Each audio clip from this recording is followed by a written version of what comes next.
Welcome students. आज start करते हैं worksheet number 35। Class 10th science है, इंग्लिश मीडियम।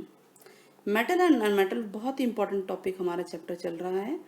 इसमें हम आयनिक कंपाउंड के बारे में स्टडी कर रहे हैं। तो चलिए स्टार्ट करते हैं। आयनिक कंपाउंड क्या होते हैं? हमने पिछली वर्कशीट में पढ़ा था आयंस एंड कैटायन के बारे में। तो जो भी नए बच्चे हमसे जुड़ रहे हैं, हमारे चैनल से जुड़ रहे हैं, वो पिछली वर्कशीट्स को ज़रूर देखें। तो चलिए स्टार्ट करते हैं। Atoms that gain an electron and दस ऑब्टेन नेगेटिव चार्ज, यानी कोई भी एटम है वो अगर इलेक्ट्रॉन गेन कर लेता है। आप देखिए पिक्चर के अंदर देखिए कि इसमें क्या है, एक गेन कर लिया गया है दूसरा जो है एटम। ठीक है, एटम्स दैट गेन इलेक्ट्रॉन, कोई भी इलेक्ट्रॉन को गेन कर लेते हैं तो उनके ऊपर नेगेटिव चार्ज लग जाता है, तो उनको बोलते हैं एन आयंस। क्या बोलते हैं उनको बच्चों? एन आयंस बोलते हैं। ठीक है, और इसका अपोजिट, अगर एटम्स लूज करते हैं, मतलब देते हैं इलेक्ट्रॉन किसी को, तो उन पे पॉजिटिव चार्ज अप्लाई होता है और उन्हें कैटायंस बोलते हैं। तो इसका मतलब कि नॉन मेटल तो एटम को लेते हैं और मेटल्स एटम को देते हैं, गिव करते हैं। तो नेगेटिव चार्ज किस पे होगा? नॉन मेटल पे। और पॉजिटिव चार्ज किस पे होगा? मेटल्स पे होगा। तो हमने दो चीज़ें पढ़ी कि मेटल और नॉन मेटल के बीच में ही रिएक्शन हो रहा है, या कि ये कह सकते हैं कि इलेक्ट्रॉन का आदान प्रदान हो रहा है, यानी ट्रांसफर हो रहा है।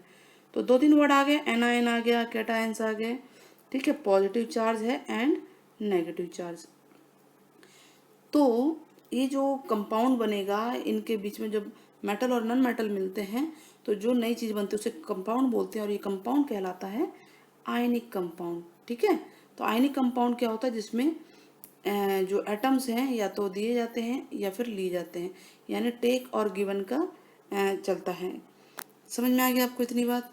तो द लॉस और gain of one atom matches with the loss और गेम ऑफ अदर। इसके अंदर ये होता है, यानी एक एटम दूसरे को देगा तो दूसरा एटम लेगा, तो इससे जो कंपाउंड बनेगा नया, उसको आयनिक कंपाउंड कहते हैं। चलिए और आगे पढ़ते हैं कि आयनिक कंपाउंड के बारे में इतना तो हम पहले भी पढ़ चुके थे। फिजिकल प्रॉपर्टी क्या है, यानी हमें जो दिखाई देती है प्रॉपर्टीज, वो क्या है? तो आयनिक कंपाउंड सॉलिड होते हैं, ठीक है, स्ट्रांग होते हैं। इनके बीच में जो ये बहुत सॉलिड है, हार्ड है, क्योंकि स्ट्रांग फोर्स ऑफ अट्रैक्शन होता है इनके बीच में। नेगेटिव और पॉजिटिव चार्ज मिलके होते हैं। जो आयंस नेगेटिव और पॉजिटिव के तो मिलके हैं ना, तो जो बॉन्डेज बनती है, जो कंपाउंड बनता है नया, वो बहुत ज़्यादा स्ट्रांग होते हैं, हार्ड होते हैं। इतने स्ट्रांग होते हैं कि जनरली ये ब्रिटल टाइप के होते हैं, यानी अगर इनको मारा जाए, इनको पीटा, मतलब इनको तोड़ने की कोशिश की जाए, प्रेशर अप्लाई किया जाए, तो ये टूट जाएंगे। ठीक है, नाउ मेल्टिंग और बॉइलिंग पॉइंट। आयनिक कंपाउंड का मेल्टिंग पॉइंट भी हाई होता है, ठीक है, और बॉइलिंग पॉइंट भी हाई होता है, यानी हाई टेम्परेचर पे ये मेल्ट होते हैं और हाई टेम्परेचर पे ही बॉयल होते हैं। क्यों? क्योंकि इनको ब्रेक करने के लिए काफ़ी ज़्यादा एनर्जी चाहिए होती है, काफ़ी ज़्यादा एनर्जी है उनको तोड़ने के लिए। ठीक है, क्योंकि इनका बॉन्ड स्ट्रांग होता है ना। सोल्युबिलिटी, आयनिक कंपाउंड जो है जनरली सोल्यूबल होते हैं वाटर में। देखिए जैसे सोडियम क्लोराइड है, सोडियम क्लोराइड सोल्यूबल है ना, वाटर में घुल जाता है। ठीक है, and insoluble in solvents such as kerosene. Kerosene और पेट्रोल जैसी चीज़ों में ये इनसॉल्युबल है, वाटर में मिल जाते हैं। कुछ एग्जांपल लेते हैं आयनिक कंपाउंड के। सोडियम क्लोराइड, देखिए इसके मेल्टिंग और बॉइलिंग पॉइंट कितने ज़्यादा हैं। ठीक है, तो इस तरह से आप एक याद कर सकते हैं, मैग्नीशियम क्लोराइड, सोडियम क्लोराइड, इस तरह से आप याद कर सकते हैं। लिथियम, कैल्शियम क्लोराइड, ठीक है, और कैल्शियम ऑक्साइड, ये सारे जो हैं आयनिक कंपाउंड है। नाउ कंडक्शन ऑफ इलेक्ट्रिसिटी, यानी क्या इनमें से इलेक्ट्रिसिटी पास हो सकती है कि नहीं हो सकती है? तो चलिए देखते हैं कि देखिए जो सॉल्यूशन है आयनिक कंपाउंड का, मेन क्या है कि conduction of electricity through a solution involve in the movement of charge particle. A solution इसमें क्या कह रहा है कि आयनिक कंपाउंड जो है ना, अगर वो सॉलिड स्टेट में है, सॉलिड स्टेट में है, तो उनमें से इलेक्ट्रिसिटी पास नहीं होगी।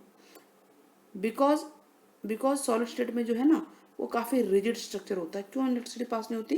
क्योंकि रिजिड स्टेट होता है, स्ट्रक्चर होता है उनका। बट अगर वो मोल्टन स्टेट में, यानी पिघली हुई अवस्था में, तो उनमें से इलेक्ट्रिसिटी पास हो सकती है। तो दोनों क्वेश्चन अगर आता है तो आप ये लिख सकते हैं, ठीक है, कि आखिर इलेक्ट्रिसिटी पास क्यों नहीं हो सकती है और किस स्टेट में इलेक्ट्रिसिटी पास हो सकती है। उसके बाद आप देखेंगे ये डायग्राम बना रखा है, ये क्या है, ये टेस्ट करने का है कि कंडक्शन ऑफ इलेक्ट्रिसिटी होती है कि नहीं होती है। तो ये सॉल्ट सॉल्यूशन है, मान लीजिए सोडियम क्लोराइड का है और हमने ये ग्रेफाइट की रॉड लगा रखी है, बीगर है, बीकर दिख रहा है ना, ये beaker, graphite rod, battery, bulb. जैसे स्विच ऑन करते हैं तो हम देखेंगे कि जो ये सॉल्यूशन है इसमें से जो है इलेक्ट्रिसिटी पास हो रही है। तो ये डायग्राम बन गया कंडक्शन ऑफ इलेक्ट्रिसिटी का, आयनिक कंपाउंड का। तो चलिए क्वेश्चंस के आंसर करने की कोशिश करते हैं। पहला क्वेश्चन क्या है, atoms that gain an electron, जो इलेक्ट्रॉन गेन करते हैं और नेगेटिव चार्ज बनाते हैं उनको क्या बोलते हैं, बताइए। अभी हमने पढ़ा था ना, देखिए ऊपर हमने ये पढ़ा है ये कि उनको हम एनायन बोलते हैं जो नेगेटिव चार्ज बनाते हैं, और जो पॉजिटिव बनाते हैं उन्हें कैटायंस बोलते हैं। ठीक है, इसको हम इरेज कर देते हैं, इरेज कर लिख देते हैं, यहाँ एनायन आएगा और जो यहाँ पे आएगा जो पॉजिटिव चार्ज है तो यहाँ कैटायंस आएगा। ठीक है, उसके बाद क्या है, आयनिक कंपाउंड ब्रेक व्हेन, क्या होता है, इस पर क्या अप्लाई होता है बताइए, प्रेशर था ना, तो सेकंड का आंसर होगा प्रेशर, कि जब प्रेशर अप्लाई होता है तो वो टूट जाते हैं। ठीक है, तो आप यहाँ पे प्रेशर लिख सकते हैं। तो इस तरह से पहला और दूसरा क्वेश्चन हो गया, आप लोगों ने नोट कर लिया इसको। ठीक है, पहले भी fill in the blank second में और भी प्रेशर है इसमें। नाउ ये इरेज हो जाएगा। Why do ionic compound have high melting point, तो क्वेश्चन नंबर 3 का आंसर हमारा ये है कि हाई मेल्टिंग पॉइंट इनका क्यों होता है, क्योंकि इनका जो है स्ट्रॉन्ग बॉन्ड होता है, बताया, इनको तोड़ने के लिए काफ़ी ज़्यादा एनर्जी चाहिए होती है और इनका स्ट्रॉन्ग बॉन्ड होता है। तो आप ये क्वेश्चन नंबर 3 में आंसर लिख सकते हैं, 3 था ना। ठीक है, तो क्वेश्चन नंबर 3 का ये आंसर है, आपके स्क्रीन पे है। आगे बढ़ जाएं। ठीक है, क्वेश्चन नंबर 3 के बाद क्या है, क्वेश्चन नंबर 4 है, why are ionic compounds in solid state do not conduct electricity. Solid state में इलेक्ट्रिसिटी को कंडक्ट नहीं करते लेकिन मोल्टन स्टेट में करते हैं। क्यों करते हैं, हमने यहाँ पढ़ा था कि आयनिक कंपाउंड जो है सॉलिड स्टेट में इलेक्ट्रिसिटी कंडक्ट नहीं करते क्योंकि वो काफ़ी रिजिड होते हैं, लेकिन मोल्टन स्टेट में करते हैं। एज इलेक्ट्रो जो स्टैटिक फोर्स होते हैं, फोर्स ऑफ अट्रैक्शन उनके बीच में होता है, अपोजिट चार्ज का वो ओवरकम हो जाता है ड्यू टू हीट के कारण। ठीक है, तो इलेक्ट्रिसिटी कंडक्ट कर सकते हैं। तो ये आप यहाँ से यहाँ तक आप पूरा 5वें क्वेश्चन का आंसर लिखेंगे, 5वें क्वेश्चन का आंसर है। क्लियर हो गया, सॉरी 5वें का नहीं है, इस चौथे का है ना, तो हम इसे दोबारा लिख देते हैं, यहाँ से लेकर यहाँ तक 4th क्वेश्चन का आंसर है ये। और 5th क्वेश्चन के लिए आपको, 5th क्वेश्चन के लिए डायग्राम बनाना है आपको, तो आप ये वाला डायग्राम पूरा बना देंगे क्वेश्चन नंबर 5th के लिए। तो इस तरह से क्वेश्चन नंबर 4 और 5th आपके सामने है, स्क्रीन पे है। क्वेश्चन नंबर 1 एंड 2 हमने बता ही दिया था। यहाँ पे क्या था, एनायंस था, कैटायंस था और यहाँ पे प्रेशर था। ठीक है, और क्वेश्चन नंबर 3 हमने ऊपर बताया था। तो इस तरह से हमारी वर्कशीट पूरी होती है। वीडियो पसंद आई है तो चैनल को